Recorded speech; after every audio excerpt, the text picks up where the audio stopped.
Dr. Nari pressed her forefingers against the glowing screen in her small research lab. The blue light made her silver skin look almost white in the darkness. She had been working for 16 hours straight, but she could not stop now. The data, fragments in front of her, were too important. For 20 years, Nari had studied the stories that appeared in every alien culture across the galaxy. Stories about creatures called humans. These tales were always the same, yet different. Some said humans were tall and pink. Others said they were brown or yellow or black. Some said they had fur. Others said they had smooth skin. But every story agreed on one thing. Humans were impossible to understand. They could cry for their enemies and then destroy entire fleets the next day. Nari read from an ancient text. They would save a dying animal, then hunt its cousin for food. They built beautiful art, then created weapons of terrible power.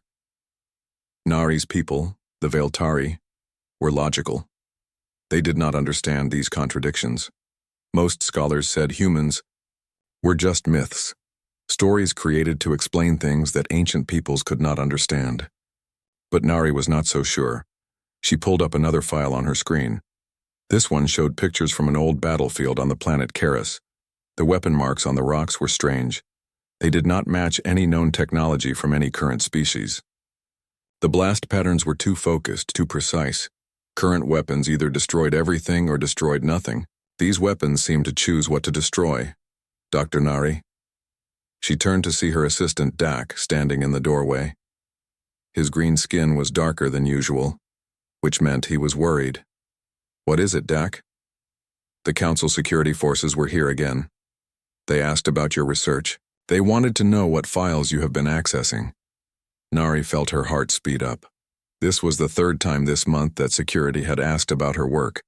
Why would they care about mythology research? What did you tell them? I said we're studying ancient cultures for the university. Nothing more. Dak moved closer and lowered his voice. Professor, maybe you should stop this research. They seem very interested in what you are doing. Nari turned back to her screen. She opened another file. This one showed pictures of a space station found drifting near the Vega system. The station was old, maybe 50,000 years old. Its design was unlike anything any current species would build. The corridors were too wide in some places, too narrow in others. The doors were rectangular instead of the oval shape that all modern species preferred.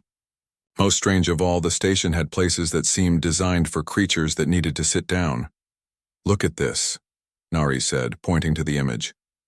Current species either float, like the Quellans, or stand, like us. No known species needs to sit. But this station has chairs. Dak looked at the screen. Maybe it is just old design. Ancient peoples built things differently. But Dak, we have records of ancient building styles. None of them used chairs. None of them used rectangular doors. This is something else entirely. Nari opened her most secret file. She had been gathering this information for 5 years, never telling anyone about it. The file contained reports from deep space explorers, salvage crews, and archaeological teams. All of them had found things that did not fit with known history. A mining crew on Altair 7 had found bones that were too tall for any known species. The bones showed signs of both predator and prey characteristics. Strong muscles for hunting, but eyes positioned for watching for danger. A salvage team near the Galactic Rim had recovered technology that seemed to work by principles that no current scientist understood. The technology appeared to be biomechanical, as if machines and living tissue had been combined. An archaeological team on Proxima 3 had found cave paintings that showed strange bipedal creatures standing alongside members of species that still existed today. But the paintings were dated to 50,000 years ago, long before those species had developed space travel. Professor, Dak said quietly, what if humans were real? What happened to them? Nari had been wondering the same thing.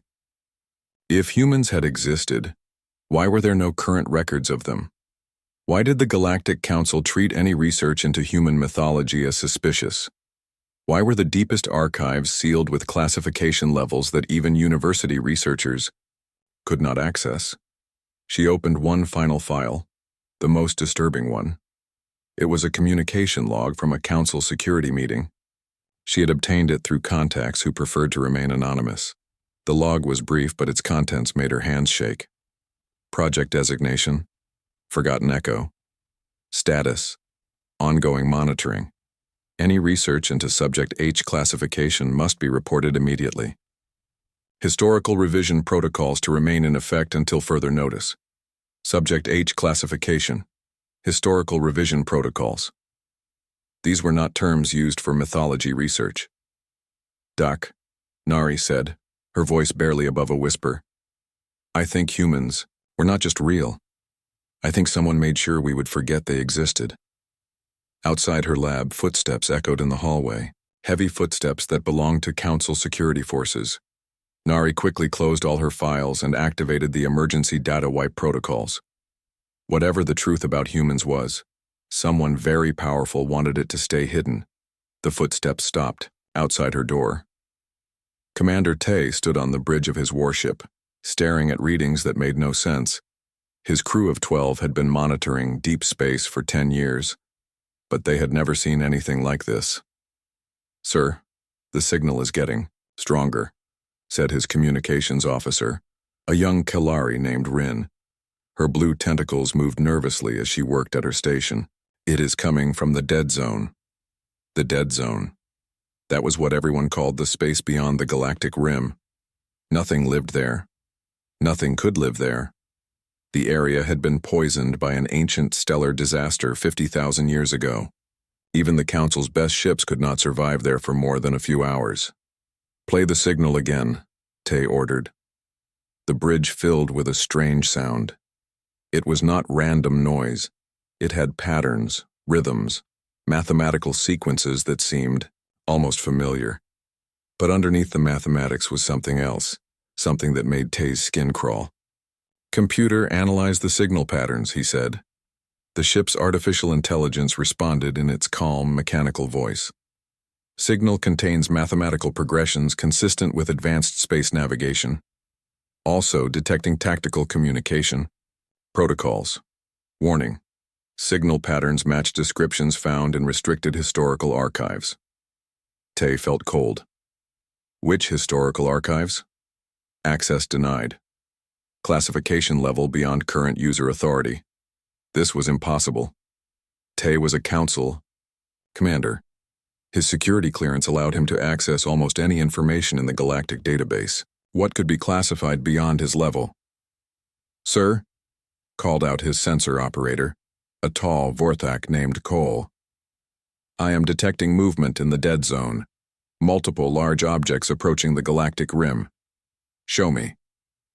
The main screen filled with long-range sensor data. At first, Tay saw nothing but empty space.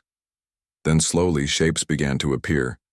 They were huge, larger than anything the Council had ever built, and they were moving fast. How many? Tay asked. Difficult to determine, sir. The objects seem to be interfering with our sensors. I count at least 50, maybe more, 50 ships. That was larger than any fleet the Council had ever assembled. But these ships were coming from a region where nothing should be able to survive. Sir, I am receiving a priority message from Council Command, Rin announced. They want us to investigate and report back immediately. Tay nodded. Set course for the galactic rim, maximum speed. The journey took 6 hours. As they got closer, the sensor readings became clearer and more disturbing. The ships were not like anything in current galactic civilization. They had organic curves mixed with geometric shapes. Their hulls seemed to absorb scanner beams instead of reflecting them back. Most strange of all, their energy signatures kept changing as if the ships were alive. Sir, we are being scanned, Cole reported. Multiple sources, they know we are here. Any response to our standard greeting frequencies? Nothing, sir. But wait. Rin looked up from her station with wide eyes. Sir, they are communicating with each other. The signals are bouncing between the ships. It is like they are coordinating. Tay studied the patterns on his screen. This was not exploration. This was not a refugee fleet seeking help. This was military coordination. These ships were conducting reconnaissance. "Send a message to Council Command," he ordered. "Tell them we have found a large fleet of unknown origin, conducting surveillance operations on galactic civilization." Before Rin could respond, every alarm on the bridge started screaming. The lights flickered and changed to emergency red. "What is happening?" Tay shouted over the noise. "Sir, one of the unknown ships just appeared directly in front of us," Cole said, his voice filled with panic. "It moved too fast for our sensors to track." On the main screen, Tay saw a ship that was impossible. It was beautiful and terrifying at the same time. Its hull seemed to flow like liquid metal, but held shapes that were clearly engineered. Lights moved across its surface in patterns that almost looked like breathing. "They are scanning us," Rin whispered. "Very detailed scans. They are learning everything about our technology. Raise shields, prepare weapons." "Sir, our weapons are not responding. Our shields are flickering." Tay realized with horror that their technology was being neutralized by methods he could not understand. The unknown ship was not just scanning them, it was taking control of their systems. Then, the communication board lit up. A voice came through the speakers. It spoke in perfect Council standard language, but with an accent that sounded ancient. "Council vessel, you are not in danger. We are conducting necessary observations of current galactic development. Do not interfere with our operations." "This is Commander Tay of the Council Defense Force," he replied, trying to keep his voice steady. "Identify yourselves and state your intentions." There was a long pause. Then the voice spoke again, and this time Tay heard something in it that made his blood freeze. It was not anger or threat. It was sadness. "We are the ones your ancestors called myths. We are the ones you were taught to forget. We are humanity, and we have returned to see what you have become." The connection ended. The unknown ship vanished as quickly as it had appeared. Tay's crew sat in stunned silence, staring at empty space. "Sir," Rin said quietly, "what do we tell Council Command?" Tay looked at the sensor readings that showed dozens of human ships still moving through the dead zone. Ships that should not exist, crewed by beings that were supposed to be legends. "Tell them the myths are real," he said, "and they are coming." Captain Minho stood in the center of the holographic projection chamber aboard his flagship. Around him, translucent images of the entire Galactic Council appeared, hundreds of alien representatives from across known space. Their various forms flickered in the blue light: the floating Quellans, the tall Vorthax, the tentacled Veltari, and dozens of other species. All of them were staring at him with mixtures of fear, anger, and disbelief. "You claim to be human," said Council Leader Vrex, a massive hegemony general with 4 arms and skin like black stone. "Humans are myths, stories told to children." Minho smiled, but there was no warmth in it. "We are very real, General Vrex. We have been watching you for 50,000 years. The chamber erupted in angry voices. Representatives shouted in dozens of languages. Some demanded proof. Others called for immediate military action. A few simply sat in stunned silence. Minho raised his hand, and somehow, the noise stopped. There was something about the gesture that commanded attention, a quiet authority that made even the most powerful beings in the galaxy pause. "We have returned seeking answers," Minho continued, his voice calm and steady. "Your ancestors drove us from known space 50 millennia ago. They feared what we represented. They feared what we might become." "Lies," Vrex snarled. "The hegemony has ruled this galaxy for 30,000 years. We have no record of any such species." "Of course you do not," said Minho. "You made sure to erase us from history. But we remember. We have always remembered." Behind Minho, new holographic displays appeared. They showed star charts, battle formations, and most disturbing of all, recordings of council meetings from thousands of years ago. Meetings where alien leaders discussed what they called the human problem. "This is fabricated," Rex declared, but his voice was less certain now. "Is it?" Minho gestured, and the recordings began to play. Ancient voices filled the chamber, speaking in languages that were old when the current council was young. Iwisar. Humans adapt too quickly, said one voice. They learn our technology and improve it within days. They are unpredictable, said another. They show mercy to enemies, then destroy anyone who threatens innocence. They must be contained, said a third, or they will surpass us all. The chamber fell silent. Several representatives looked uncomfortable. Others seemed confused, but Vrex's expression had changed from anger to something else, recognition. Even if this is true, the hegemony general said slowly, it was long ago. You have no claim on this galaxy now. We have built a civilization that spans millions of worlds. Minho nodded. Yes, you have built something, but what you have built is not what we hope to see. What do you mean? Asked Dr. Nari, the Veiltari researcher who had been studying human mythology. She had been allowed to attend the session as an expert witness. We hoped that without our interference, the younger species would find their own paths to greatness, Minho replied. Instead, we see stagnation. Your technology has barely advanced in 10,000 years. Your society is built on rigid hierarchies that prevent innovation. You fight wars over resources instead of exploring new frontiers. We have peace, protested a Quellan representative. We have order. You have fear, Minho corrected. Fear of change, fear of the unknown, fear of anything that challenges your established ways. Vrex stood up, his massive form towering over the other representatives. Enough talk. Even if you are real, even if our ancestors did drive you away, that changes nothing. This galaxy belongs to us now. You can leave peacefully, or we will make you leave.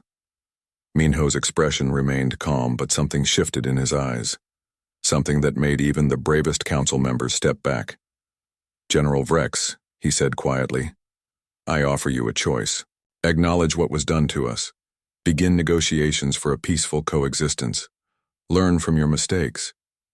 And if we refuse, then you will face the consequences of trying to repeat history. Vrex laughed, a sound like grinding stone.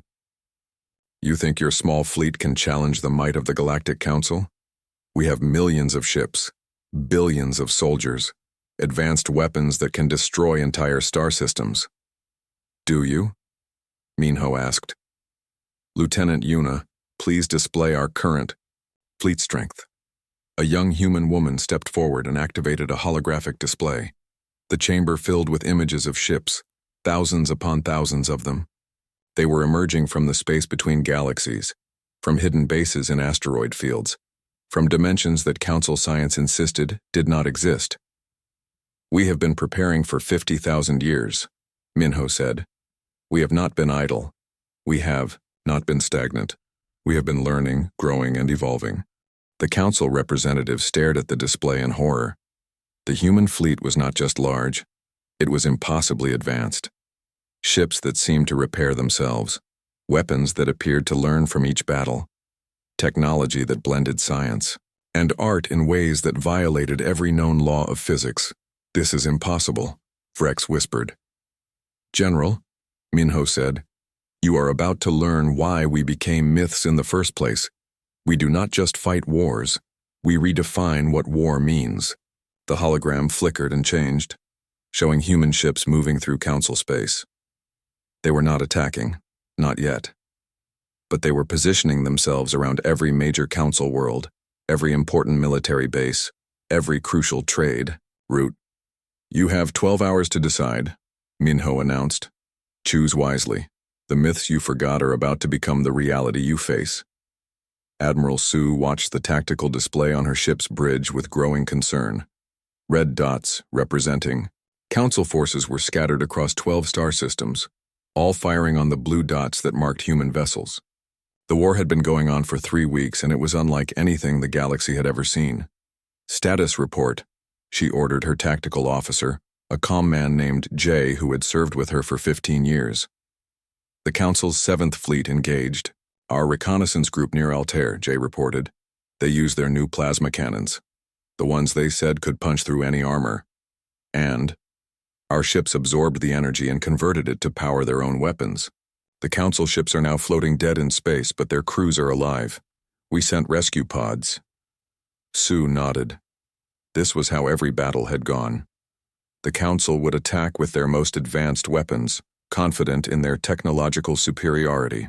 Then they would watch in horror as human ships not only survived the attacks, but learned from them, adapted to them, and turned them into advantages. "Ma'am," called out her communications officer, a young woman named Hannah, "we are receiving a distress signal from the Kepler system. It is not from Council forces." "What is it?" "Civilian evacuation request. Something about their star becoming unstable." Sue frowned. The Kepler system was deep in Council territory. It housed the capital world of the hegemony, General Vrex's own homeworld. Why would they be asking humans for help? Put it through. The main screen filled with the image of a frightened hegemony scientist. His black stone skin was pale with terror, and his forearms gestured frantically.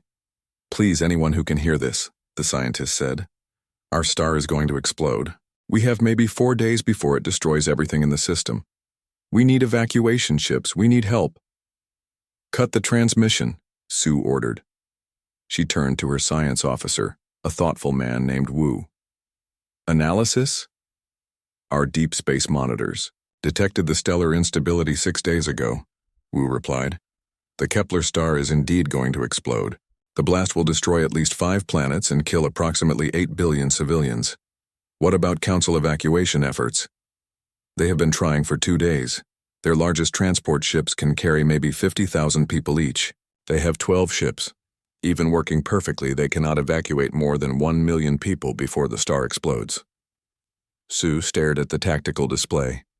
The Kepler system was marked in red. Enemy territory. General Vrex was there. The same alien who had declared war on humanity just 3 weeks ago. The same one who had called them myths and threatened to destroy them.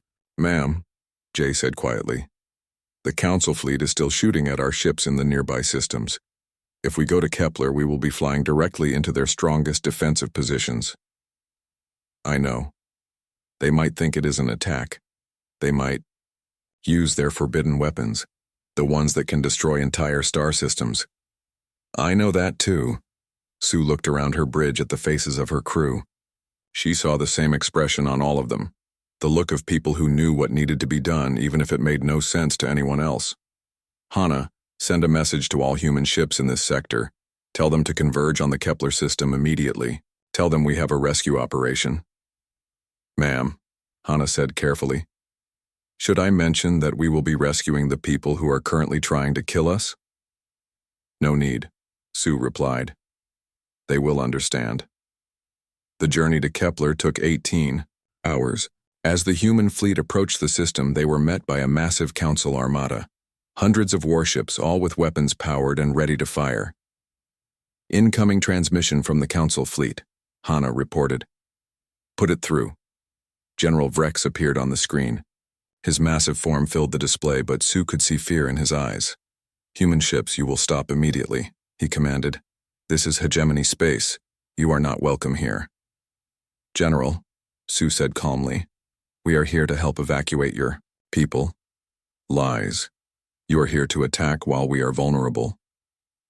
"General, look at your tactical display. How many weapons do our ships have aimed at your forces?"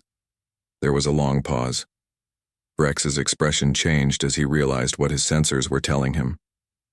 "None," he said quietly. "Your weapons are not even powered." "That is correct. We are here to save lives, not take them." "Why?"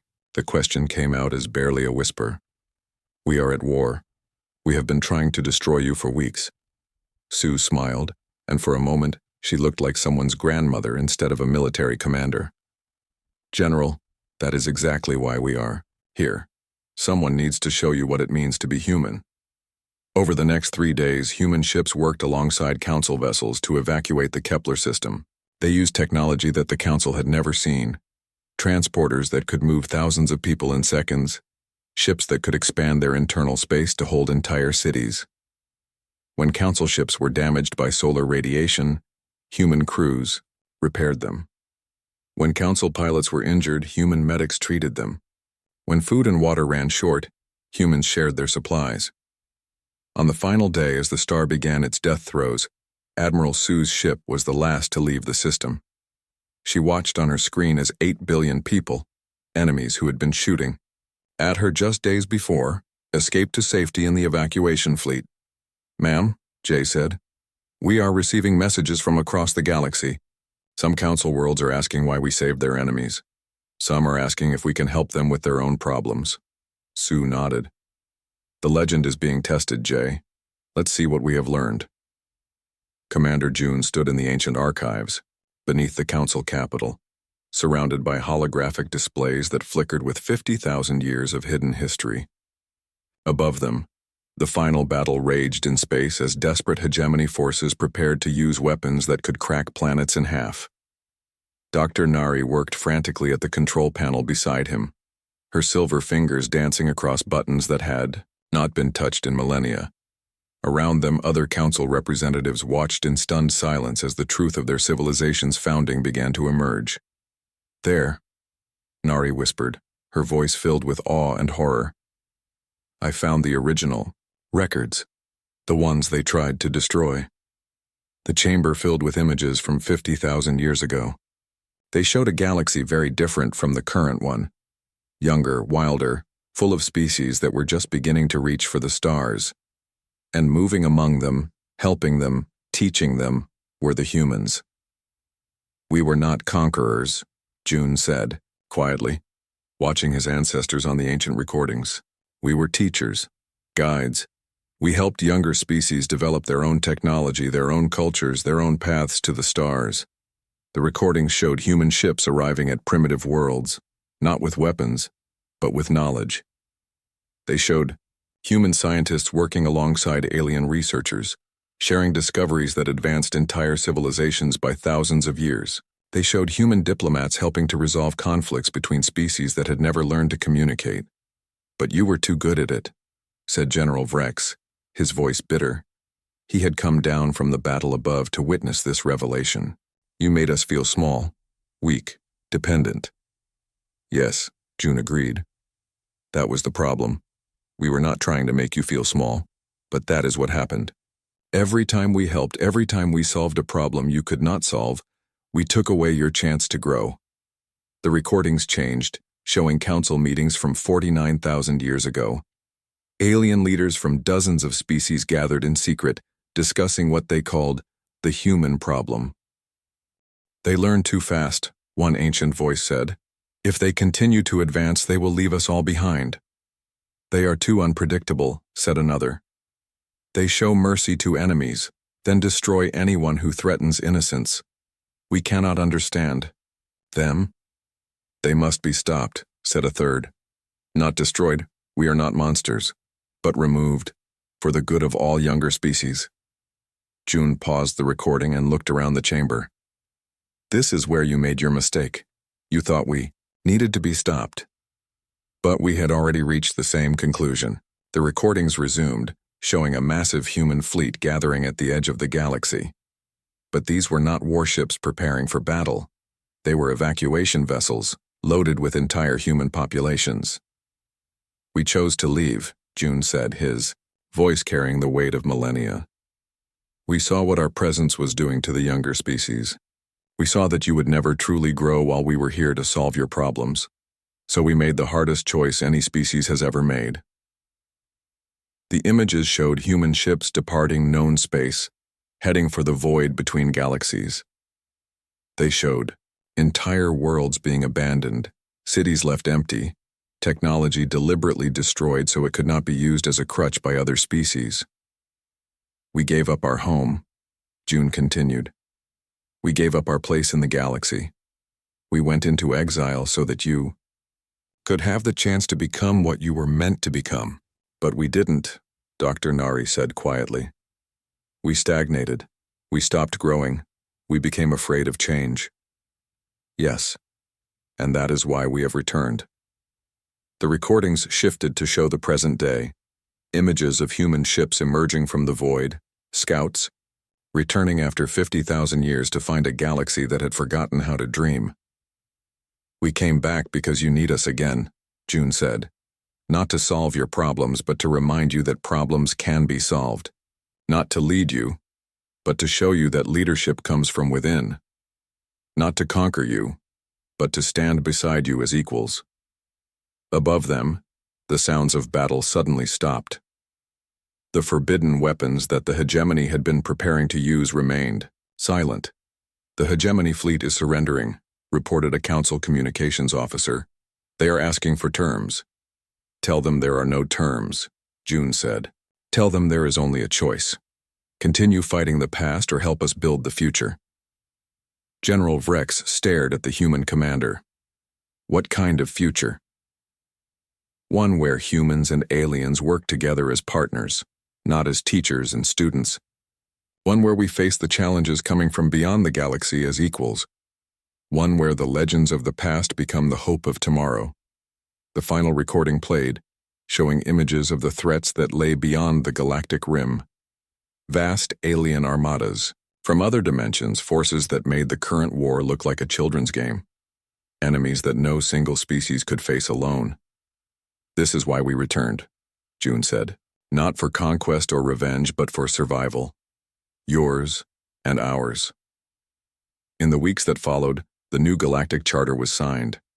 Not in the council chambers, but in a simple room where human and alien children played together, while their parents worked to build something that had never existed before, a true partnership between species. The humans who had walked again as legends had become something more. They had become teachers once more, but this time they taught by example rather than instruction. They showed that the greatest strength was not in dominating others, but in lifting them up. The galaxy had learned a new mythology, one where legends were not stories of the past, but promises of the future.